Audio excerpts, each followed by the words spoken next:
So let's get started here. Bang bang. Remember Duck Hunt? Kind of this place reminds me of that game. If you remembered on the old NES before the Super Nintendo. Really old if you watch it, if you remember all those coming out brand new. But I will also be talking about dead-end jobs and the dark days ahead. Okay, but let's start with Duck Hunt.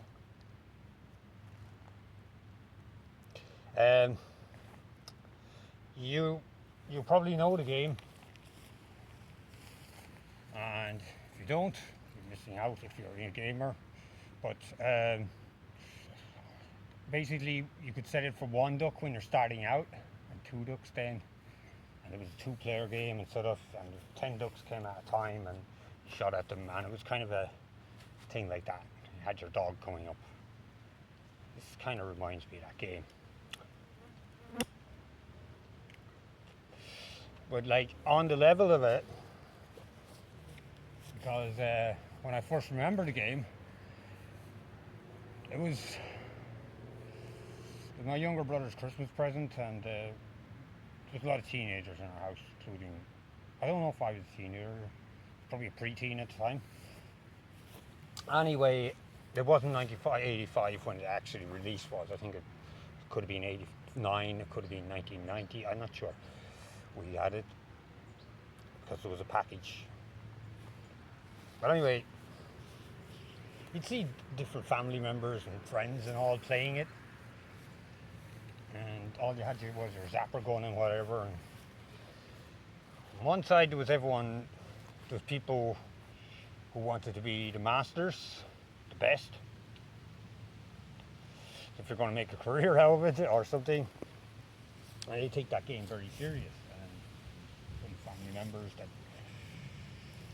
had friends who were well into hunting. I don't know about, yeah, I think one or two brothers were into hunting stuff. But you had these people, and then you had people that were trying to better themselves and outperform others a little bit.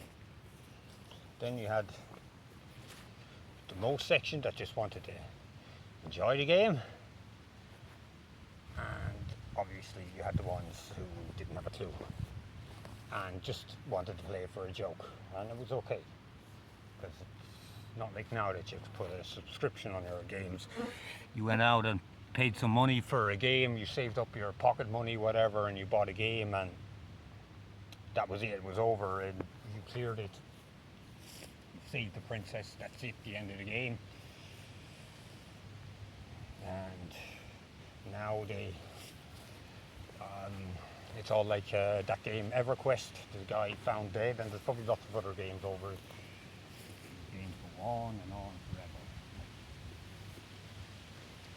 I don't know what level Duck Hunt went to, because it got really fast once you get up to level whatever. I kind of wasn't so serious about the game. I was more of a Tetris person, and I think I got a level 135 or something on that. That was crazy. Now I'm talking about the NES, not on a phone. Kind of different than the 80s, 90s, early 90s. But when I think on the game, isn't it much like life itself? Like, you can choose to be highly competitive, and you can choose to not care and be happy, and you can choose to try better and improve yourself. But when it gets to the point, like, there's only, unlike the game, in reality, there's only so many ducks you can shoot, and there's only so often the duck will come out, no matter how good of a dog you have, and how many ducks there are.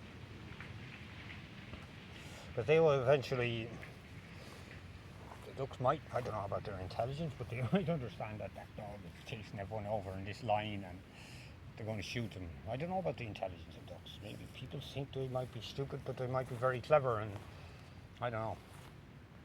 And crows can do very interesting things. But yeah, eventually you're going to run out of ducks, so you're going to get tired shooting ducks. Isn't that way people tired chasing money, tired chasing promotions, and tired just looking for all these things and trying to be the best and all that, and you realise that no matter how good you are, there's probably someone out there better, and this has happened in a lot of sports and whatever, politics, gaming, what? People call gaming a sport. I don't know. It's not a sport. It's not in my opinion. But yeah, eventually you're going to run out of ducks or get tired shooting ducks, and you're probably better off that person that just laughs at how bad they are at it.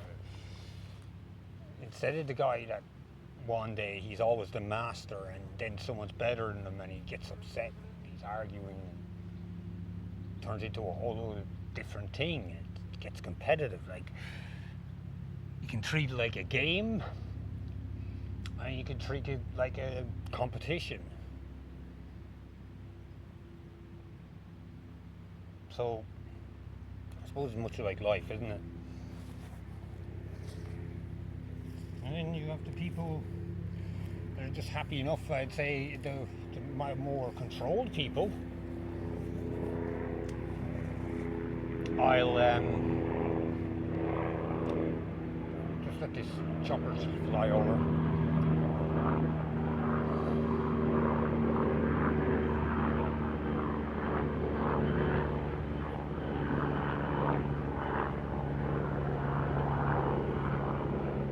Gets out the sound.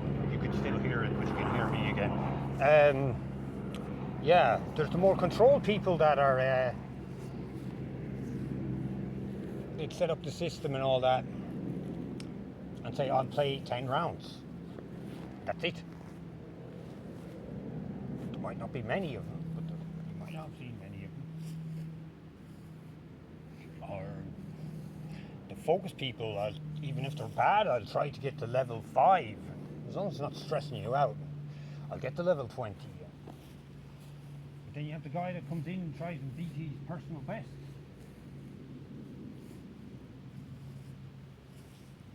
And beating your personal best can be tricky and can lead to a lot of disappointments. And you can be overly confident, and someone could walk into the room and just open the curtain because there was a noise outside and they thought the dog was outside, and they ruined the game because it worked on a light flash. And yeah, there's a light sensor that comes out of a zapper thing and hits the TV screen. And it was great technology for the time. We came up with other ones as well for the games with it. Everyone was looking for the games with the zapper rather than the controller for a while. And then you found that you had a bit more fun, unless you were obsessed with Good Cunt, you had a bit more fun playing Super Mario or trying to clear it. I think it took 6 months or something to clear that game. Save the princess. And then he steals it, I think. Spoiler alert. The end of Super Mario's. Won't disappoint too many people these days, especially the original. It was a good game at the time. Tetris seemed to go on forever, and I loved that game. But I can't play it on a phone, and even on the Game Boy I couldn't really play because I just got stuck in that thing. But I'm not into games anymore much, but I thought about playing them again. It's an escape. See, I'm not sure if I have too much escape or not enough escape. I have extreme escapes where I fly away, go to a different country for a while. But in that, it's there's a few personal issues there, and I have to get away. Right, without going into much detail, I suffer with anxiety, and it is literally fight or flight where I live, because the people, I'm not being self-righteous, but the people do not clean up. They do not care if they make noise or anything. And being a guitarist, you'd think I'd be the loudest in the house, but I'm not. I'm the quietest, and being into all my computers, I'm not a slob. I clean, and I go out and cut grass if it's needed or something, and these people don't do it anyway, but they just want to go to the room, fall in drunk or whatever, and I'll get into that in a while if you want. Actually, I will in the last section, Darkening Days. But now I'm going to hit on the topic of dead-end jobs. The dead-end jobs. Like if you're a student and you need to save money and you take a year off college to go work in a factory or in construction or something. Not that construction has a progressive level in it. You can learn different skills. Like you may only start out wheeling a barrow and or lifting bags, but the carpenter could call you over and help you out, and you might think you're a good guy to train in, and he'll tell you how to get an apprenticeship, because maybe you just ended up in the dead-end job because you didn't have a direction to go in. Like, your dead-end job doesn't have to be seen as a dead-end job, whereas there's progression with construction, but be very careful. A lot of guys, they make good money when they're young because they can put in the hours, and then you wake up some morning and your back's hurting, especially in your 30s and 40s and 50s. That's where you need to be a carpenter, you need to be a plumber or an electrician or something to get work. You can still help out, but there's lots of 20-year-olds that'll do your job.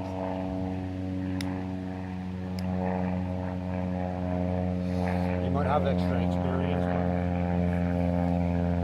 the guy just wants things to move fast, get the job done, so you can get on to the next job. And the weird thing about construction is you have to work so hard to keep your job, but in the other way, if you work too hard, you're working yourself out of a job. And that's the way that works. But then you have a factory or something, you can do that for the next 40 years if you want. You might get the line manager or something, but if you're happy enough, do it. You know, these dead-end jobs, as they're called, sometimes people are happy doing them.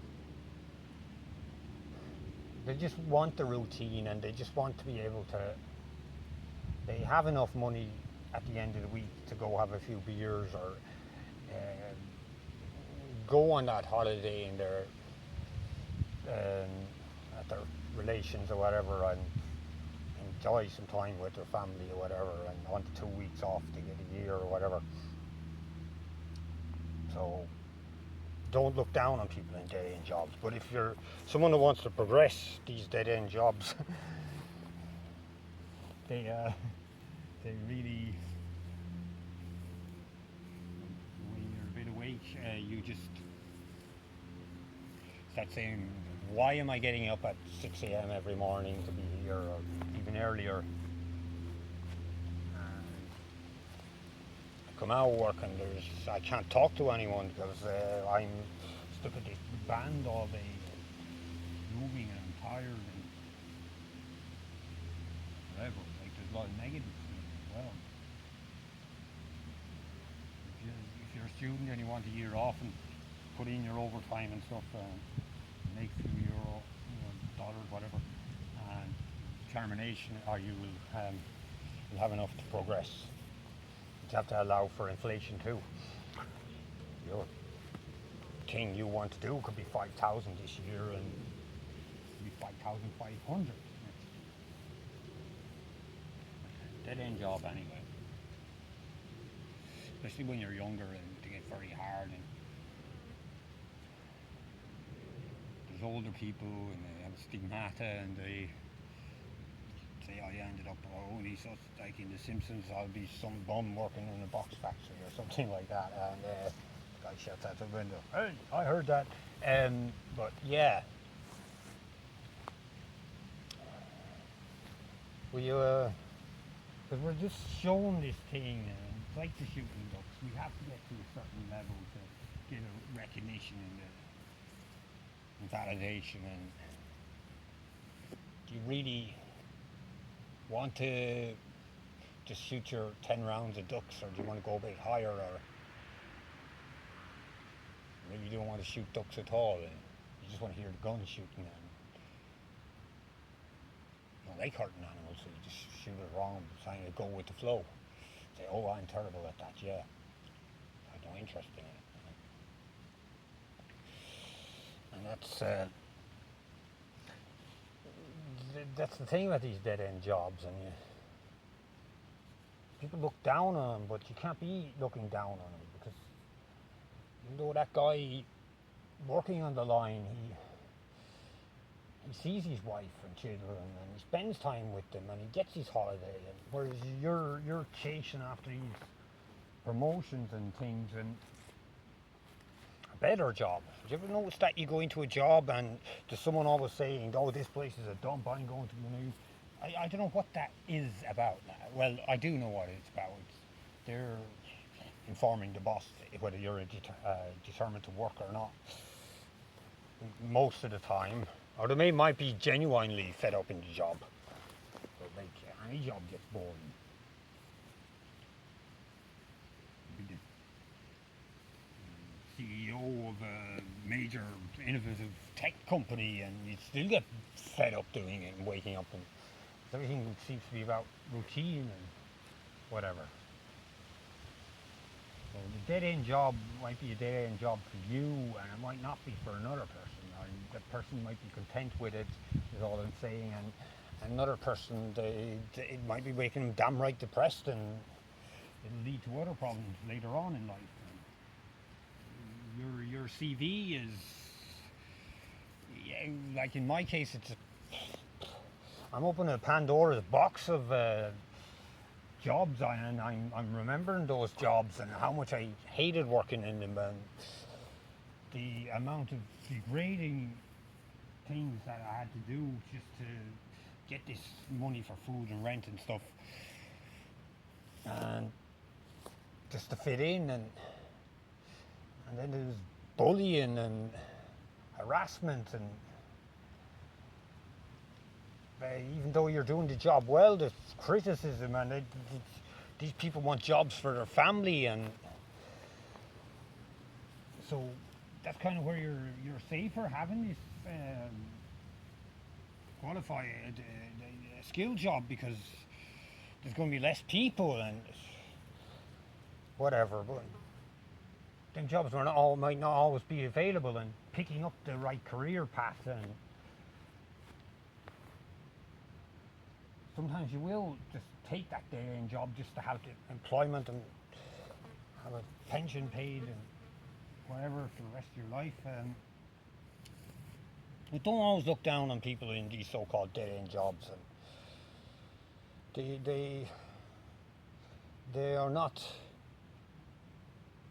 It may not be their life goals, and they could turn around and surprise everyone because they were a great investor.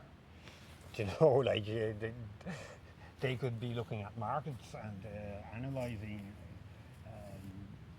We'll use crypto as an example. A couple of years ago, €10,000 or $10,000 was a Bitcoin, and now it's flew up to 110,000 there on Christmas 24, and someone did have money and was reading, but like you're not going to get rich through crypto without throwing in a hell of a lot of money. So you'd really have to be putting in 100,000 and willing to risk most of that 100,000. And I don't have that kind of money, and I don't have the education to advise you. So I'm just saying that, like, as an example.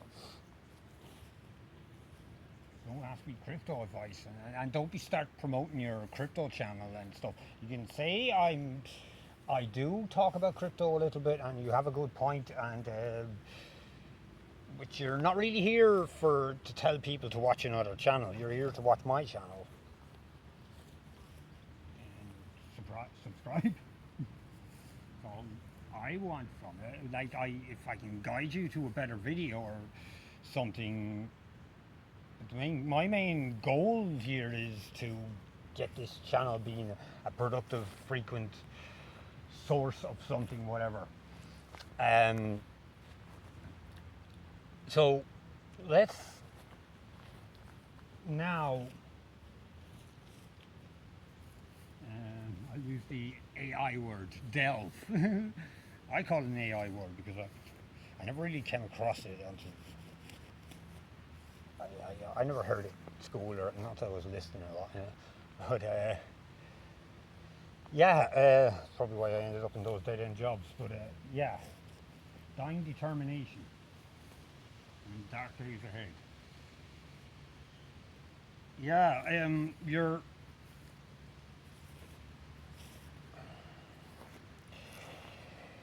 Yeah, you spend so long in these dead end jobs or playing your duck hunts or your video games and stuff, and eventually you say that's my life.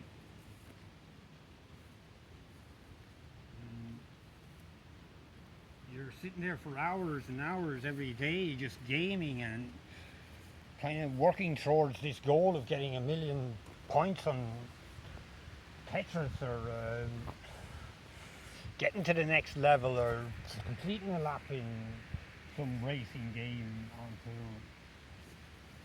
you get it under two. The record is 2 minutes 32 seconds and 0.25, and you want to get it 2 minutes 32 seconds, even 2 minutes 31 seconds, and then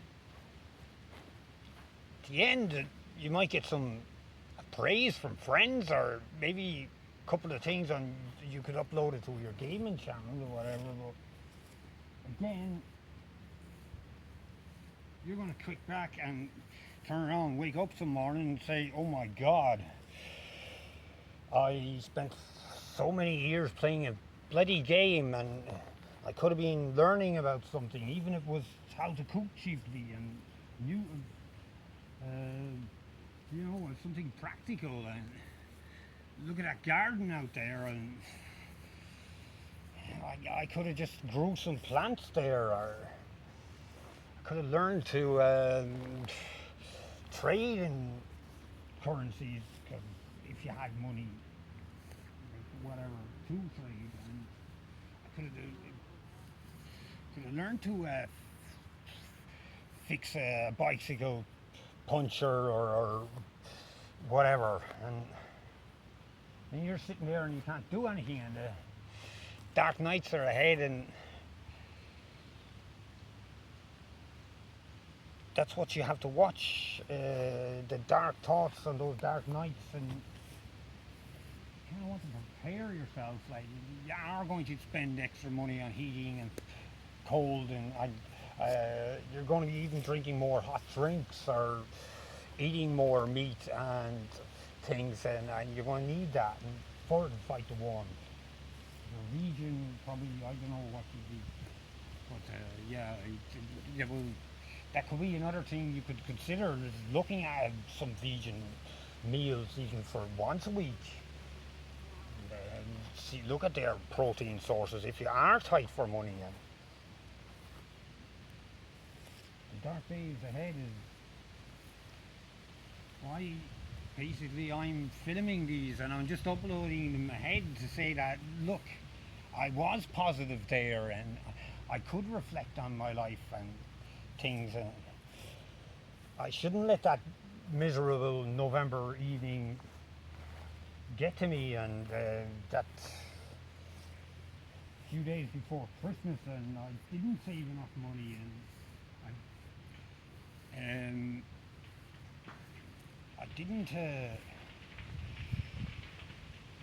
I didn't do this and that and the other. And when I was on my holiday, I didn't take photos to look back on and enjoy. I was enjoying the moment, and that's good. But if you're not, you can't document your holidays. Like, unless you could be a travel blogger and you can't um, document. You can document stuff and you have a structure behind it. Yes, but if you say every time you're getting into a plane, a holiday does not feel like a holiday anymore because it's work. It's going away working.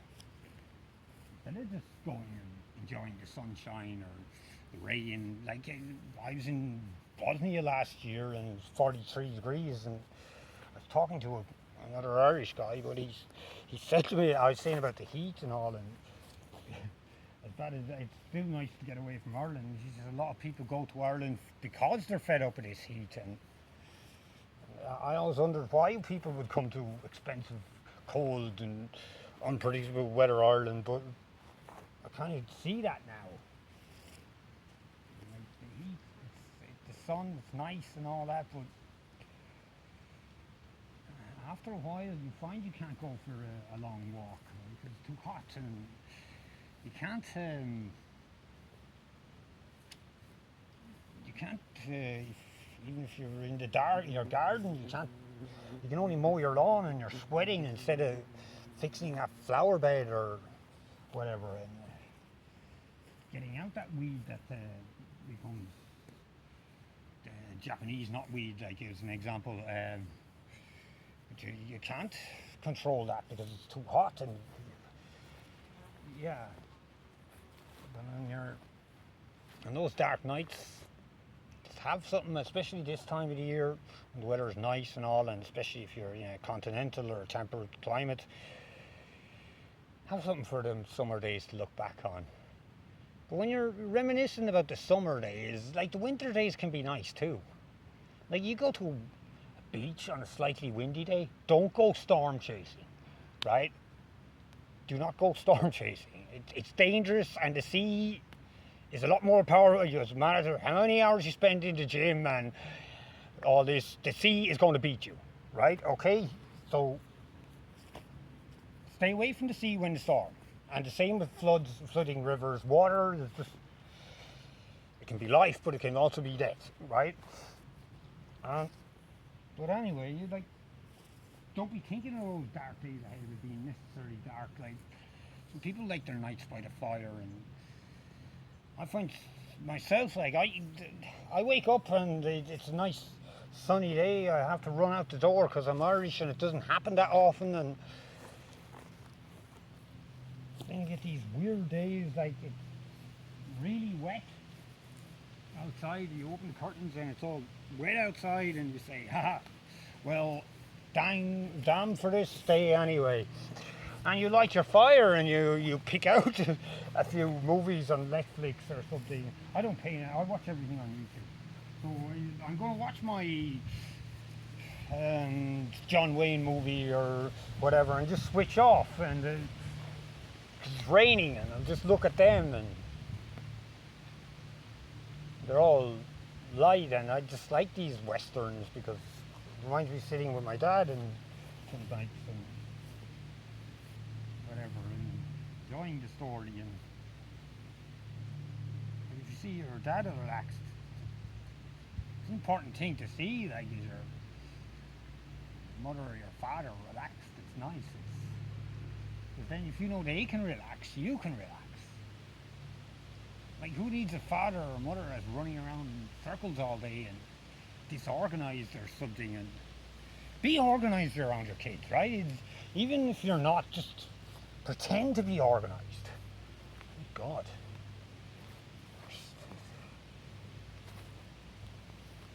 Tell them these big lists and stuff. Tell them, like, okay, I have to do the washing. That's when if you want to eat this thing for dinner, I need time, but first I have to wash these clothes, or I have to go to work to make the money for you to get that video game or whatever. Just be organized. And then, you know, the doomy, it lays ahead. But like, that's my outlook on those dark days, and I'll have videos like this to edit, and I'm uploading this, but like the scene and maybe some of the things I said will be reused later in later videos because these are all pre-production. So that's what I'm going to be doing on the dark days ahead, is my production. And this 30-minute video could be a 5-minute section of a 40-minute video or 1-hour video, or it could be, I don't want to go for short form content because I know how disruptive it is, and the effect it has on people. Like if someone says I'm watching Lord of the Rings, I know I'm not going to disturb them for 4 hours. But I'd feel a bit bad saying, but like asking them to do anything if I know they like the movie and whatever. But if they start sending me videos of a guy skateboarding down some busy street in San Francisco when he's drunk and he got killed, like, and they're, yeah, well, that's kind of normal and it's kind of expected. And it's stupid, and these people are not. They're not. If they're caught, they should be imprisoned because they're silly, just for attention, or they should be in psychiatric places. But anyway, that's all I'm going to say here today. And I hope this scenery reminds you of the duck hunting. And do you know what I'm going to do? There's a guy on YouTube. He smokes cigarettes everywhere. But I'm going to smoke a cigarette, and I'm not going to smoke in front of you. And it's not even a cigarette; it's tobacco. But I'm going to give you that. It's now running at 32 minutes. So I'll just take a walk around. I'll leave this recording because you can enjoy those 8 minutes, whatever it takes, of peace to come. And I'll need the footage. Just take in any sounds or whatever is coming in. And I'm going to just take a walk over the other side, come back to you while I just leave the end of the video in silence. Okay, bye. Thanks for watching.